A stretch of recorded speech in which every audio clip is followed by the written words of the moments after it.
Central Avenue দমদমের পর এবার Regent পার্কের ডাকাতি। গৃহবধূকে অচৈতন্য করে তার হাত বেঁধে ডাকাতির ঘটনা। রিজেন্ট পার্ক থানার অন্তর্গত বড়ুয়াপাড়া এলাকার একটি ফ্ল্যাটে ডাকাতির অভিযোগ। আক্রান্ত গৃহবধূর অভিযোগ, সোমবার সন্ধ্যে 7টা নাগাদ নিজের ফ্ল্যাটের দরজা খোলার সঙ্গে সঙ্গেই তার ওপর ঝাঁপিয়ে পড়ে দুই দুষ্কৃতী। এরপর তাকে ধাক্কা মেরে হুমকির ছুরি দেখিয়ে সমস্ত সোনা বের করার জন্য হুমকি দেয় তারা। গৃহবধূর দাবি, এরপর তিনি জ্ঞান হারান। পরে মহিলার স্বামী ঘরে ঢুকে তার জ্ঞান ফেরান। পুরো ঘটনার তদন্ত শুরু করেছে রিজেন্ট পার্ক থানার পুলিশ। সিসিটিভি ফুটেজ খতিয়ে দেখা হচ্ছে। কয়েকদিন আগেই আমরা দেখেছিলাম যে এক বৃদ্ধ দম্পতি, তার বাড়িতে লুটপাট চালানো হয়, পরিচারিকাকে অজ্ঞান করে এবং মারধর করা হয় রীতিমতো, এবং তারপরই সেই লুটপাটের ঘটনা চালানো হয়। এবং আমরা দেখতে পাচ্ছি রিজেন্ট পার্কেও সেই একই কায়দায় ডাকাতি করা হলো। সুস্মিত মজুমদার আমাদের প্রতিনিধি রয়েছেন এই মুহূর্তে সরাসরি আমাদের সঙ্গে। সুস্মিত, সোমবার সন্ধ্যে 7টা নাগাদ আরো একটি লুটপাটের ঘটনা, আবারও সেই দুষ্কৃতীরা এসে লুটপাট চালালো, ছুরি দেখিয়ে, আগ্নেয়াস্ত্র দেখিয়ে লুটপাটের ঘটনা। একের পর এক এই ধরনের ঘটনায় স্বাভাবিকভাবেই প্রশাসনের প্রশ্নচিহ্নের মুখে পড়ে যাচ্ছে। একেবারেই দেখো, এই টালিগঞ্জের মতন জায়গা, মৌরি বিন্দু, সেখানে একজন নিয়োগ থেকে অর্থাৎ এক মহিলাকে, ভদ্র মহিলাকে বেঁধে তার মুখের মধ্যে কাপড় ঢুকিয়ে দিয়ে যাতে তিনি চিৎকার চেঁচামেচি না করতে পারেন, তাকে অস্ত্র দেখিয়ে তার ঘরের সমস্ত কিছু লুট করে একদম ভোর সন্ধ্যাবেলা, বলা যায় সন্ধ্যে 7টার সময়। এবং সেই বিল্ডিং অর্থাৎ উনি যে ফ্ল্যাটে থাকতেন সেই ফ্ল্যাট কিন্তু চারিদিকে সিসিটিভি লাগানো রয়েছে। এবং তারপরে ওই সিসিটিভি থাকা সত্ত্বেও কিভাবে সেই দুষ্কৃতীরা আসলে সেটা কিন্তু একটা প্রশ্নচিহ্ন রয়ে যাচ্ছে। শুধু তাই নয়, সেই বৌদ্ধ মহিলার ছেলের বিবাহ ছিল, যেমনটা জানা গিয়েছে সূত্রে। সেই বিবাহর যে গয়না, প্রায় 10 ভরির কাছাকাছি গয়না, সে সমস্ত রক্ষা গয়না নিয়ে চম্পট দুষ্কৃতীরা। পুলিশের প্রাথমিক অনুমান যে দুষ্কৃতীরা কেউ জানাশোনা কেউ হতে পারে, তার কারণ একাধিক ক্ষেত্রে দেখা গিয়েছে কলকাতা শহরের এরকম ধরনের কেটমার বা চুরির ক্ষেত্রে একাধিক ক্ষেত্রে কিন্তু দেখা গিয়েছে হয় পরিচারিকা, নলে কেয়ারটেকার, নতুবা তার নিকট আত্মীয় কেউ একজন কিন্তু এই ঘটনার সঙ্গে জড়িত থাকতে পারে। তার কারণ সেই মুহূর্তে মহিলা একা তিনি ছিলেন, তার স্বামী ছিলেন না। এটা আক্রান্তরা কি বলছেন সুস্মিত, আমরা একবার শুনিয়ে দিই দর্শকদেরকে। বাইরে থেকে ঘরে ঢুকেছি আর ওরাও আমার সঙ্গে সঙ্গে ঢুকেছে। ঢুকেই ঘুরে যখন তাকিয়েছে, আমার টেবিলের উপরে কাঁচের প্লেটগুলো ছিল, ওটা আমার হাতে নেওয়া ছিল, ওটা ঘুরেই আমাদের দেখে আমি ভয় পেয়ে ফেলে দিয়েছি। তারপরে ওরা আমি পাশের বাড়ির মাসিমা আছে, খুব জোর চিৎকার করেছে। চিৎকার করাতে ওরা দরজাটা বন্ধ করে দিয়েছে। তারপরেই আমাকে বলছে যে চাবিটা আর কি আছে, গ্যাস টাকা, চাবি দাও, ছুরি দেখিয়েছে। তারপরে গিয়ে আমাকে দিয়ে সব আলমারি টালমারি এগুলো সব খুলিয়েছে। আমাদের অনেক গয়না ছিল, টাকা ছিল না। গয়না কতটা তাও ছিল, আমার হার ছিল, 3-4টে হার ছিল, বার ছিল। মারধর করেছে আপনাকে? আমাকে ধাক্কা মেরেছে ওইখানটা দিয়ে, তখন আমার এইখানটা লেগেছে আর আমি একটু সেন্সলেস মতো হয়ে গেছিলাম। হাত পা বেঁধেছিল? তারপরে আমার হাজবেন্ড যখন এসছে তখন আমার হাত বাঁধা ছিল বলছে। আচ্ছা আচ্ছা। আর ওর গেঞ্জিটা আমার মুখে ঢোকানো ছিল।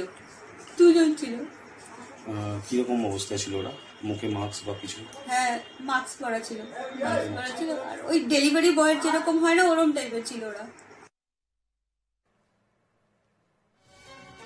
আমি চলে যাব আবারও সুস্মিতের কাছে। সুস্মিত, যেখানে ঘটনাটা ঘটেছে দাসানি স্টুডিওর পাশে, আমরা জানি যে রিজেন্ট পার্ক ফাঁড়ি পুলিশ স্টেশনটাও কিন্তু একদমই দাসানি স্টুডিওর পাশে। আমি আসবো তোমার কাছে সুস্মিত, তবে এই মুহূর্তে প্রাক্তন পুলিশ কর্তা নজরুল ইসলাম মহাশয় আমার সঙ্গে রয়েছেন।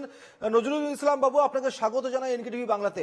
আপনাকে জানিয়ে রাখি যে যেখানে একটি ডাকাতির ঘটনা ঘটেছে, একের পর এক শহরে ডাকাতির ঘটনা তো ঘটছেই, আমরা দেখছি গত কয়েকদিন ধরে, কিন্তু এবার যেখানে ডাকাতির ঘটনাটা ঘটেছে সেটা তার ঢিল ছোড়া দূরত্বে হচ্ছে পুলিশ ফাঁড়ি, ঢিল ছোড়া দূরত্বে। তারপরও পুলিশ প্রশাসন ব্যর্থ হয়ে গেল এই ধরনের ঘটনা থেকে বিরত রাখতে জনসাধারণকে। শহরবাসীর নিরাপত্তা নিয়ে প্রশ্ন উঠে যাচ্ছে বারবার করে, কি বলবেন আপনি?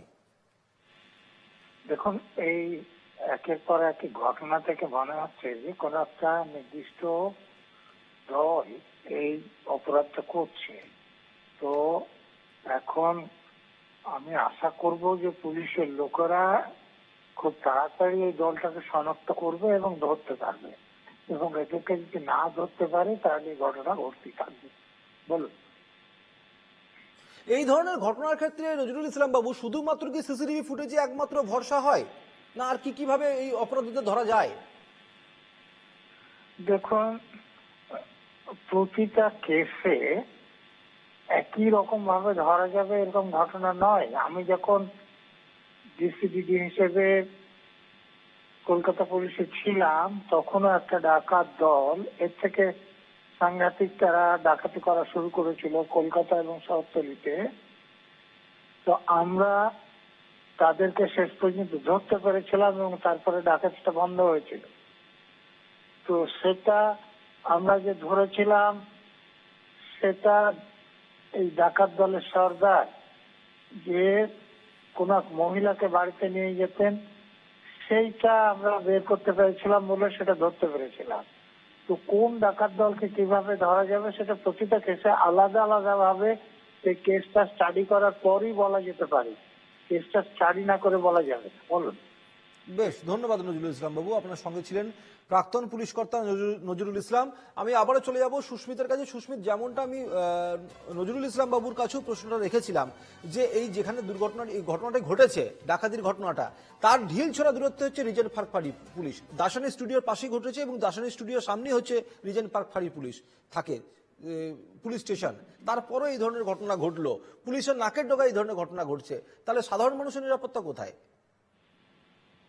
সময় প্রশ্ন কিন্তু পরিবারের লোকজনও তুলছেন। শুধু তাই নয়, এই ফ্ল্যাটে থাকা আমি যারা আবাসিক রয়েছেন তারাও কিন্তু এই প্রশ্নটাই তুলছেন। তারা একদম শুধুমাত্র রিজেন্ট পার্ক থানা দূরত্ব তা নয়, এই যে একটি বিল্ডিং, সেই বিল্ডিং এর কিন্তু সমস্ত জায়গায় সিসি ক্যামেরা লাগানো হয়েছে। অর্থাৎ তাহলে যারা দুষ্কৃতী, যারা এই ধরনের ঘটনা ঘটিয়েছে তারা জানেন এই যে কোন রাস্তা দিয়ে গেলে, কোন পথ দিয়ে গেলে সিসিটিভির আওতা থেকে নিজেকে লুকিয়ে, নিজেকে বাঁচিয়ে সেই ঘটনাস্থলে যাওয়া যাবে এবং তারপর সুকৌশলে এই ধরনের অপারেশন ছেড়ে আবার সেই সুকৌশলে বেরিয়ে আসা যায়, যাতে কোন রকম সিসিটিভির ফুটেজে তাদের মানে পাওয়া না যায়। যদিও বা পাওয়া যায় তাহলে সেই খেলাটা দেখা যাবে। তোমার শব্দগুলো স্পষ্ট আসছে না সুস্মিত, আমি পরে আবার তোমার সঙ্গে যোগাযোগ করার চেষ্টা করবো। আপাতত তোমাকে ধন্যবাদ। আমাদের সঙ্গে ছিলেন আমাদের প্রতিনিধি সুস্মিত মজুমদার।